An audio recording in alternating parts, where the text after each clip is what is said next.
ನಮಸ್ಕಾರ ವೀಕ್ಷಕರೇ, ಎಲ್ಲ ಯೂಟ್ಯೂಬ್ ಬಾಂಧವರಿಗೂ ನನ್ನ ನಮಸ್ಕಾರಗಳು.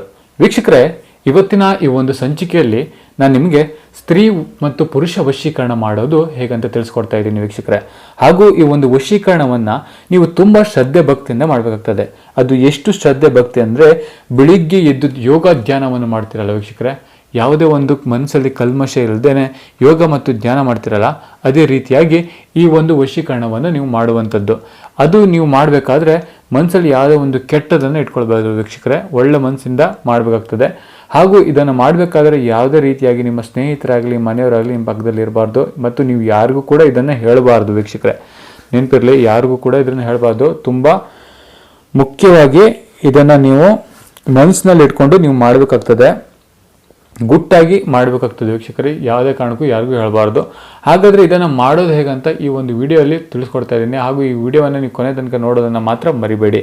ಹಾಗೂ ನೀವಿನ್ನು ನಮ್ಮ ಚಾನಲ್ಗೆ ಸಬ್ಸ್ಕ್ರೈಬ್ ಮಾಡಿಲ್ಲ ಅಂದರೆ ಈ ಕೂಡಲೇ ಸಬ್ಸ್ಕ್ರೈಬ್ ಮಾಡ್ಕೊಳ್ಳಿ, ಹಾಗೂ ಪಕ್ಕದಲ್ಲೇ ಇರುವಂತಹ ಬೆಲ್ ಐಕನ್ನ ಪ್ರೆಸ್ ಮಾಡಿ. ಈ ಒಂದು ವಶೀಕರಣ ತಂತ್ರವನ್ನು ಮಾಡಬೇಕಾದ್ರೆ ವೀಕ್ಷಕರು ಬೇಕಾಗುವಂತಹ ವಸ್ತುಗಳು ಯಾವುದು ಅಂದರೆ, 2 ಬಾಳೆಹಣ್ಣು, 1 ವೀಳ್ಯದೆಲೆ, 1 ಮೊಳೆ, ನಂತರ 1 ತಗಡಿನ ಪೀಸು, ದಾರ. ಇಷ್ಟು ವಸ್ತುಗಳನ್ನು ಬೇಕು ವೀಕ್ಷಕರೇ. ಇದನ್ನು ಮಾಡೋದು ಹೇಗಂತ ನಾನು ನಿಮಗೆ ಇವಾಗ ತಿಳಿಸ್ಕೊಡ್ತಾ ಇದ್ದೀನಿ, ಬನ್ನಿ. ನಿಮಗೆ ಯಾರು ವಶೀಕರಣ ಆಗಬೇಕಲ್ವಾ ಅಂದರೆ, ಉದಾಹರಣೆಗೆ ಒಂದು ಹೆಸರು ತಗೋತಿದ್ದೀನಿ, ಹುಡುಗಂದು ಅಥವಾ ಹುಡುಗಿದ್ದು.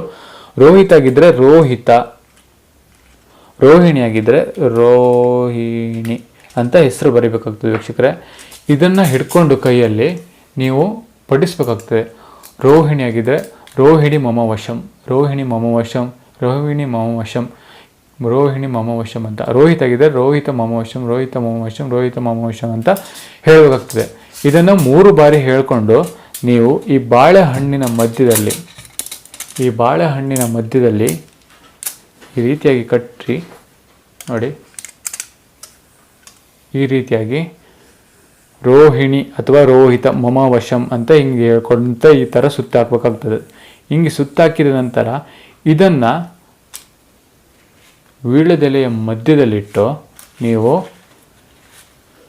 ನಿಮ್ಮ ಮನೆಯ ದೇವರ ಕೋಣೆಯ ಎದುರು ಮುಂದೆ ಹೋಗಿ ದೇವರಲ್ಲಿ ಬೇಡ್ಕೊಳ್ಬೇಕಾಗ್ತದೆ.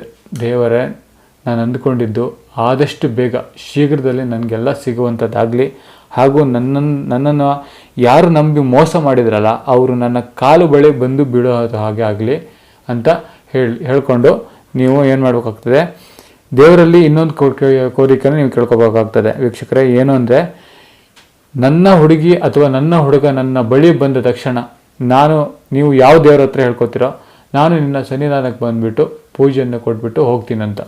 ಅಂದರೆ ಚಿಕ್ಕದಾಗಿ ಒಂದು ಪೂಜೆ ಕೊಡ್ತಾರಲ್ವಾ, ಸುಮ್ಮನೆ ಒಂದು ಚಿಕ್ಕದಾಗಿ ಒಂದು ಪೂಜೆ ಕೊಟ್ಬಿಟ್ಟು ಹೋಗ್ತೀನಂತ ಹೇಳಬೇಕು ನೀವು ವೀಕ್ಷಕರೇ. ಹೇಳಿದ ನಂತರ ನೀವು ಏನು ಮಾಡಬೇಕಂದ್ರೆ, ಇದನ್ನು ತೆಗೆದುಕೊಂಡು ಹೋಗಿ ಯಾರು ಇಲ್ಲದ ಜಾಗದಲ್ಲಿ ಇದನ್ನು ತೆಗೆದುಕೊಂಡು ಹೋಗಿ ನೀವು ನೀರಲ್ಲಿ ಬಿಡಬೇಕಾಗ್ತದೆ ವೀಕ್ಷಕರೇ. ನೀರಲ್ಲಿ ಹರಿಯುವ ನದಿಯಲ್ಲಿ ಬಿಡಬೇಕಾಗ್ತದೆ, ನೆನಪಿರಲಿ. ಇದನ್ನು ತೆಗೆದುಕೊಂಡು ಹೋಗಿ ಯಾರು ಕೂಡ ನೋಡ್ಬಾರ್ದು. ಇದನ್ನು ಮಾಡಿದ್ದು ನೋಡಿಬಿಟ್ರೆ ಹೇಳ್ಬಿಡ್ತಾರೆ, ಏನೋ ವಶೀಕರಣನ ಏನೋ ಮಾಡಿಬಿಟ್ಟು ಆಗ್ತಿದೆ ನಾ ಹುಡುಗ ಅಂತ. ಹಂಗೆ ಹೇಳ್ಬಿಟ್ರೆ ಇದರಲ್ಲಿರೋ ಪವರ್ ಎಲ್ಲ ಹೋಗ್ಬಿಡುತ್ತೆ ವೀಕ್ಷಕರ, ನೆನಪಿರಲಿ, ಪವರ್ ಎಲ್ಲ ಹೋಗ್ಬಿಡುತ್ತೆ. ಅದೇ ರೀತಿಯಾಗಿ ನೀವು ಮನೆಗೆ ಬಂದುಬಿಟ್ಟು ಕಾಲನ್ನು ತೊಳೆದ್ಬಿಟ್ಟು ದೇವರಿಗೆ ನಮಸ್ಕಾರ ಮಾಡಿಬಿಟ್ಟು ನೀವು ದಿನನಿತ್ಯದ ಕಾರ್ಯ ಏನಿರುತ್ತೆ ಅದನ್ನು ಮಾಡ್ಕೊಂಡು ಹೋಗಬೇಕು. ಇದು ಕೇವಲ 3 ದಿನಗಳಲ್ಲಿ ನೀವು ಇಷ್ಟಪಟ್ಟಂಥ ಸ್ತ್ರೀ ಅಥವಾ ಪುರುಷ ಆಗಿರ್ಬೋದು ನಿಮ್ಮ ಕೈವಶ ಆಗಿರ್ತಾರೆ ವೀಕ್ಷಕರ, ನೆನಪಿರಲಿ, ನಿಮ್ಮ ಕೈವಶ ಆಗಿರ್ತಾರೆ. ಒಂದು ವೇಳೆ ಇದನ್ನು ಮಾಡಲು ನಿಮ್ಮಿಂದ ಸಾಧ್ಯ ಆಗ್ತಿಲ್ಲ ಅಂದರೆ ಚಿಂತೆ ಪಡೋ ಅವಶ್ಯಕತೆ ಇಲ್ಲ. ಸ್ಕ್ರೀನ್ ಮೇಲೆ ನಮ್ಮ ನಂಬರ್ ಬರ್ತಿದೆ, ಯಾವ ಬೇಕಾದರೂ ಕಾರ್ಯ ಮಾಡ್ಬೋದು. ನಿಮ್ಮ ಯಾವುದೇ ಒಂದು ಕಠಿಣ ಸಮಸ್ಯೆಗಳಿದ್ದರೂ ನಿಮಗೆ ಶಾಶ್ವತವಾಗಿ ಪರಿಹಾರ ಮಾಡಿಕೊಡ್ತೀವಿ, ಮತ್ತು ಗುಪ್ತವಾಗಿ ಇಡಲಾಗ್ತದೆ ವೀಕ್ಷಕರೇ. ಯಾರ ಬಗ್ಗೆನೂ ಯಾರ ಹತ್ರನೂ ಹೇಳೋದಿಲ್ಲ. ನೀವು ನೆನಪಿರಲಿ, ನಿಮ್ಮದು ಯಾವುದೋ ಒಂದು ಸಮಸ್ಯೆಗಳಿದ್ದರೂ ಶಾಶ್ವತವಾಗಿ ಪರಿಹಾರ ಮಾಡಿಕೊಡ್ತೀವಿ. ನಮ್ಮ ನಂಬರ್ ಬರ್ತಿದೆ, ಕರೆ ಮಾಡಬಹುದು. ನಮಸ್ಕಾರ.